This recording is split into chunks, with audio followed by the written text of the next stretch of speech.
ابھی جو یہ ہندوستان کے آرمی چیف نے جس طرح کی دھمکیاں دی ہیں، یہ دھمکیاں ہم ان کے ابھی کچھ دن پہلے ڈیفنس منسٹر نے بھی دھمکیاں دی ہیں، تو آج یہ پھر کھل کے اپروو ہو گیا ہے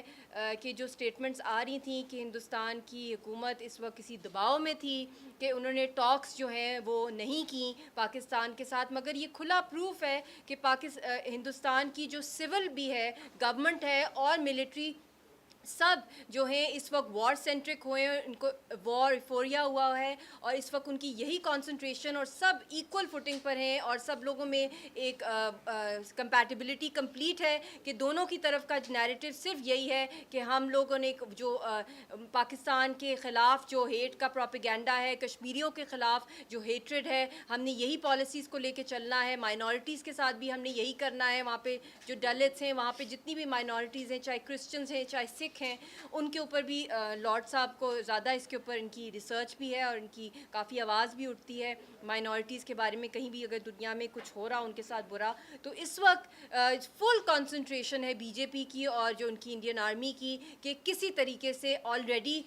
جنگ تو مسلط کی ہوئی ہے مقبوضہ جموں کشمیر کے اندر، وہاں پہ جس طرح روز ہمیں لاشیں مل رہی ہوتی ہیں، خون کی ہولی ہندوستان کھیل رہا ہے، اور پھر جو پراکسیز ہندوستان کھیل رہا ہے پاکستان کے اندر اپنے ٹیررسٹ گروپس کی جو فنڈنگ کر رہا ہے، جو خود را نے جو کلبھوشن یادو جو پکڑا گیا جس نے خود اعتراف کیا کہ ہم انوالوڈ ان ٹیررسٹ ایکٹیویٹیز کہ ہم ڈی اسٹیبلائز کریں پاکستان کو، چاہے وہ بلوچستان ہو، چاہے وہ سندھ ہو، چاہے پنجاب کے اندر ہو،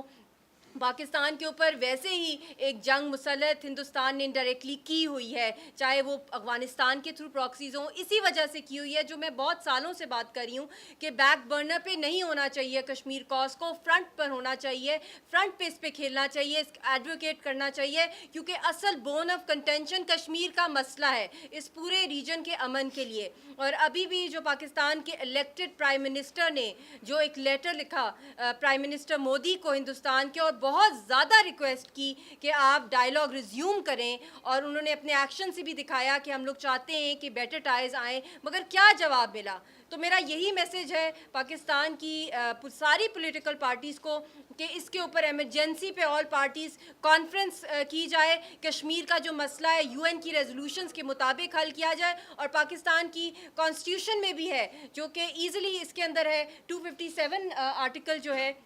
اس کے اندر یہ لکھا ہوا ہے کہ کشمیریوں کی امنگوں کے مطابق اور یو این کی قراردادوں کے مطابق یہ ڈیوٹی ہے ہر پاکستانی پولیٹیشین کی جو کانسٹیٹیوشن کا اوتھ لیتے ہیں کہ اس کے مطابق کشمیریوں کی آواز بنے۔ بائی لیٹرل ٹاکس کے اندر باتوں کو ڈال دینا، 50 سال ہو گئے، میں کشمیری قوم کی طرف سے بتا رہی ہوں کہ 50 سال سے کشمیری قوم، کشمیری حریت لیڈرشپ نے ہمیشہ ساتھ دیا ہے پیسفل ٹاکس کا، ڈیموکریٹک مینز میں یہ مسئلہ حل کیا جائے ڈائیلاگ کے تھرو، مگر اتنا بڑا دھوکہ ہر دفعہ ہندوستان نے کیا ہے، اور اب کافی عرصے سے ہندوستان کی یہ کوشش ہو رہی ہے کہ ہماری لیڈرشپ کو جا کے وہ ملے، ان کے ساتھ وہ ڈائیلاگ ریزیوم کریں، مگر بہت ہی گریسفلی ہماری لیڈرشپ نے ایک پیغام، سب نے ایک یونیفائڈ پیغام دیا ہے کہ ہم لاشوں کے اوپر، لاشوں کے کاروبار کے اوپر ہم کبھی بھی ڈائیلاگ نہیں کر سکتے۔